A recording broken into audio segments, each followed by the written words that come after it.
ازيكم يا جماعة. الفيديو ده انا عامله عشان اشرح للناس اللي بيحصل في فلسطين واللي حصل من زمان، بداية القصة كلها وازاي الاحتلال الصهيوني وصل للمراحل والمجازر اللي احنا بنشوفها دي غير ما حد يتكلم.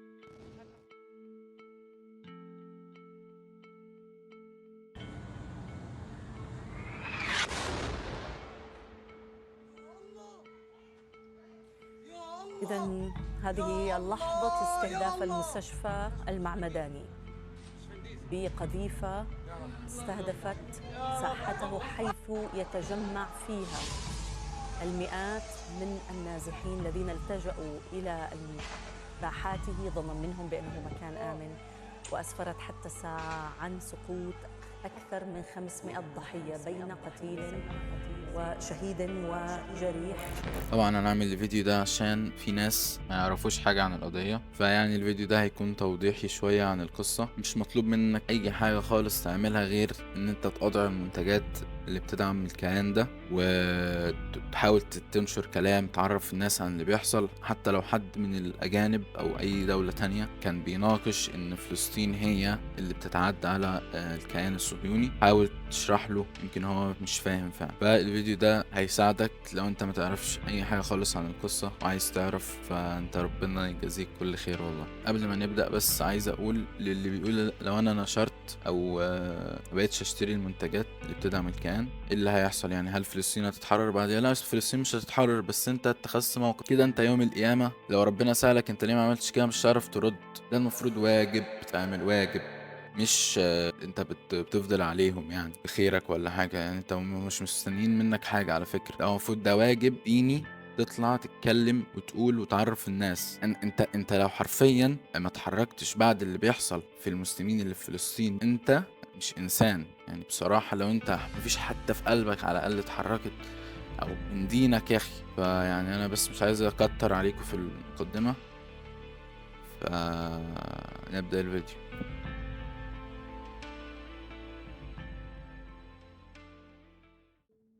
اول سؤال، ازاي تم احتلال فلسطين؟ قبل ما نسأل السؤال ده لازم نسأل سؤال تاني، ايه هي الحركة الصهيونية؟ في فرق يا جماعة ما بين اليهودية دي ديانة، وفي فرق ما بين الصهيونية دي حركة سياسية تم تأسيسها سنة 1911. هدفها هو استيطان اليهود في دولة فلسطين. طيب الحركة دي إيه اللي خلاها تطلع يعني؟ فاحنا هنعمل تايم لاين، هنكتب فيه السنين ورا بعض وايه التبعات اللي حصلت مع كل سنة. كل حاجة بدأت سنة 1799 لما كانت مصر محتلة من الاحتلال الفرنسي على يد نابليون بونابرت. نابليون كان بيهاجم في بلاد الشام، وبعد الحرب اللي عملها في مدينة عكا في فلسطين، وبعد ما خسر خسارة شنيعة جدا قدام مدينة عكا بسبب أسوارها، طلع ببيان قال فيه إن فرنسا تدعم وجود وطن موحد لليهود، وإن هو هيساعدهم في إن هم يلاقوا وطن، لأن اليهود كانوا ساعتها متفرقين في أوروبا وفي كل الدول بتاعة العالم حرفيا. لكن اصلا اليهود دول كانوا فئة مكروهة في المجتمع، كانوا بيطردوا من دول اوروبية كتير بسبب خياناتهم وانهم ما كانوش بيوفوا الوعود مع الناس، وكانوا بيختالوا بعض الناس في الدول الاوروبية، فاغلبهم كانوا بيخرجوا برا الدول دي. نيجي من فترة 1799 ل 1885، هنا بريطانيا بدأت تتكلم عن وجود دولة صهيونية في أراضي فلسطين، وتدعم ان يكون في دولة في فلسطين، دولة تكون لليهود وتجمعهم كلهم. وساعتها بريطانيا عرضت الفكرة على الدولة العثمانية، وطبعا الدولة العثمانية رفضت، وساعتها كانت اغلب الدول العربية تحت سيادة الدولة العثمانية ومنها فلسطين. فنرجع لسنة 1885، السنة دي ظهر فيها اول فكر صهيوني عن طريق كاتب يهودي اسمه هيرتزل. هيرتزل ده نشر مقالة الهدف منها يبين ان فلسطين هو الوطن القومي لليهود. طب حد دلوقتي هيسألني يعني ليه اشمعنى الكاتب ده هو اللي اتشهر وفكرته اتشهرت ساعتها؟ اكيد مش اي كاتب هيطلع يقول اي حاجة كل الناس هتصدقه. فهرتزل ده كان مدعوم من ناس اقوياء. قبل ما اقول لكم على الناس دول، اليهود كانوا ساعتها عندهم نفوذ كبيرة في العالم، ولحد دلوقتي هم لسه عندهم نفوذ. فهرتزل ده كان مدعوم من عيلة روثشايلد. عيلة روثشايلد دي عندها إمكانيات إعلامية وسياسية اقتصادية مهولة، لدرجة إن هما يقدروا يتحكموا في حكومات. فمن ساعتها بدأوا يشتروا في الأراضي. ساعتها ما كانش اسمه احتلال، كانوا مجرد بيشتروا أراضي. لكن الأغلبية العظمى من الشعب الفلسطيني ساعتها كانوا بيرفضوا إن هم يبيعوا الأراضي بتاعتهم، لأن هي دي أصلا أراضي اللي هم عايشين عليها هم أولادهم، والأراضي اللي بيكسبوا منها فلوس. والناس اللي قبلت تبيع ساعتها ما كانوش فاهمين إن هم بيساهموا في إقامة دولة اليهود في فلسطين. وهنا جت فكرة إن هم يهجروا الفلسطينيين من أراضيهم بالقوة أو بالسلام، بس أهم حاجة إن هم هياخدوا الأرض عشان يعملوها وطن ليهم. طيب ننتقل لسنة 1907، وهنا أقيم مؤتمر في سويسرا حضر فيه عوائل كبيرة يهودية عندهم نفوذ عالية في العالم. والمؤتمر ده كان بيدعم الحركة الصهيونية، ويكون هو المكان اللي يطلبوا منه من الدول الأوروبية إن هي تساعدهم في تكوين الدولة بتاعتهم. فكان الهدف من المؤتمر ده إن هم يطلبوا من الدول إن هم يساعدوهم في إقامة دولة في فلسطين. اللي عايزك تفهمه هنا إن اليهود كان عندهم اقتصاد وعندهم اعلام، بس كان ناقصهم دعم سياسي، فكانوا بيلتجئوا للدول الاوروبيه عشان تساعدهم في اهدافهم السياسيه. والدوله اللي وافقت تدعمهم كانت بريطانيا. طب ليه بريطانيا وافقت ان هي تدعمهم؟ لان فلسطين بتفصل ما بين العرب اللي في اسيا والعرب اللي في افريقيا، وفلسطين برضو بتفصل ما بين البحر الاحمر البحر الابيض المتوسط. فلو بريطانيا احتلت فلسطين هتتحكم بالوطن العربي كله، واللي هو بيحصل في الوقت الحالي ده. نيجي للحرب العالمية الاولى سنة 1914 اللي انتهت في الاخر بفوز بريطانيا وخسارة الدولة العثمانية.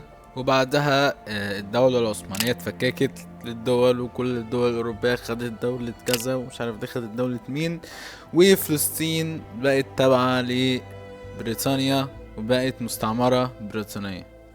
بريطانيا كانت بتعمله في فلسطين ان هي كانت بتنهب الأراضي الفلسطينية، وكانت واخدة اليهود دول كحلفاء. وجت سنة 1917 وبيلفور وزير خارجية بريطانيا وعد اليهود بوطن في فلسطين. وهنا الفلسطينيين بدأوا يعملوا مقاومة، وبدأوا يعملوا اجتماعات وثورات محاولة ان هم يحاولوا يرجعوا أراضيهم. لكن بريطانيا لما تشوف الفلسطينيين بيعملوا مقاومات بيقولوا ان دول مجموعة من الإرهابيين بيحاولوا يعكروا السلام اللي في المنطقة. السلاح يوصل في ايد الصهاينة أكتر وأكتر، ويبدأوا يعملوا مذابح كتير، ويبدأوا الفلسطينيين يجردوا من أسلحتهم وبيوتهم وأراضيهم. ويبدأ اليهود مع دعم بريطاني بإنشاء جماعات مسلحة، وأشهرهم جماعة الهجنة. ويبدأ الاعتداء والمذابح على الفلسطينيين، ومن أشهر المذابح دي مذبحة دير ياسين في غرب القدس، واللي راح ضحيتها حوالي 250 ل 360 شهيد فلسطيني. نيجي لسنة 1939 مع بداية الحرب العالمية الثانية. هنا اليهود كسبوا تعاطف الدول الأوروبية بسبب اللي حصل لهم في الحرب العالمية الثانية من الرسام الألماني، أنا مش عارف أقول اسمه، المهم إنك أغلبكم عارفينه يعني.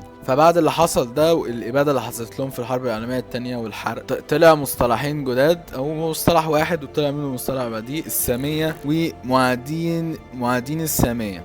ايه معنى السامية اصلا؟ السامية هي ان انت تكون من عرق سام ابن سيدنا نوح، اللي هو طلع منه عرق العرب وعرق اليهود كلهم نفس العرق في الاخر. فبعد ما شرحنا السامية، هنا اليهود كسبوا تعاطف العالم بعد الحرب العالمية الثانية اللي خلصت سنة 1945. وبقى اي حد يعادي او يهاجم اليهود بيسمى بمعادي للسامية.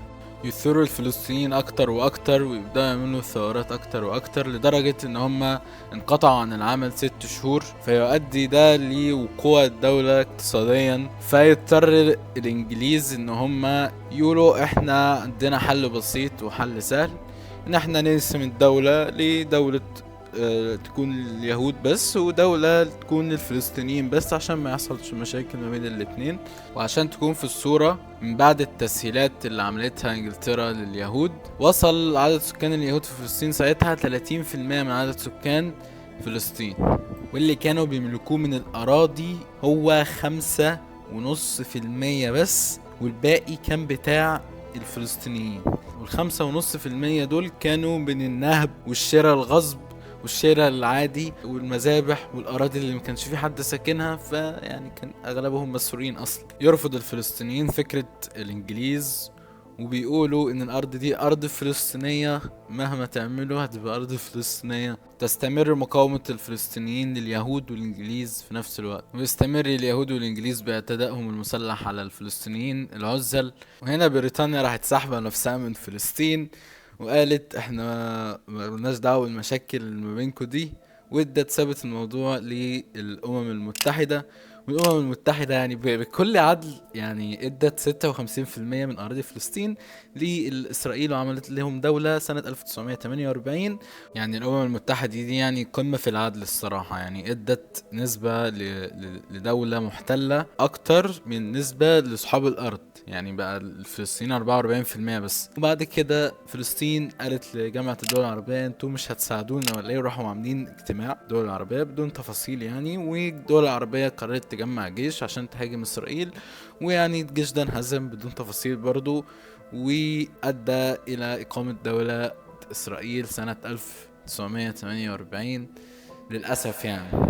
وبعد الحرب اللي حصلت دي زادت نسبة أراضي إسرائيل ل 78%، ويا ريت الموضوع وقف على كده، بل كل شوية في مذابح وتوسع واستبداد للأراضي الفلسطينية. أي احتلال كان بيحصل من أي دولة كان بيبقى هدفه أخذ ثورات الدولة المحتلة ونهبها، لكن اللي بيعمله الاحتلال الصهيوني ان هو بيعمل ابادة عرقية للشعب الفلسطيني. ولما الفلسطينيين يحبوا يقاوموا عشان حقهم، يتقال عليهم دول ما بيحبوش السلام وارهابيين، ودول بيخلوا السلام اللي في المنطقة. فانت لو انت كنت في فلسطين، يا هيتم قتلك يا يتم تهجيرك من بلد. انا اللي عايزك تفهمه ان دي قضية تطهير وابادة عرقية لشعب كان عايش في الارض دي بقاله كتير، مش زي اي احتلال عادي بينهبوا بس الارض وما بيقتلوش في الشعب. الحاجة التانية اللي انا عايزك تفهمها ان قضية فلسطين دي قضية دينية، لان فلسطين فيها المسجد الاقصى وفيها مسلمين، وكان فيها عدد كتير من الانبياء والرسل، منهم سيدنا عيسى عليه السلام. يعني فلسطين هي القضية الاولى للمسلمين والعرب. تالت حاجة عايزك تعرفها ان ما يكونش موضوع فلسطين ده ترند بيطلع كل فترة عشان حصل حاجة في فلسطين وبعد كده يموت بعد ما الاحداث تخلص.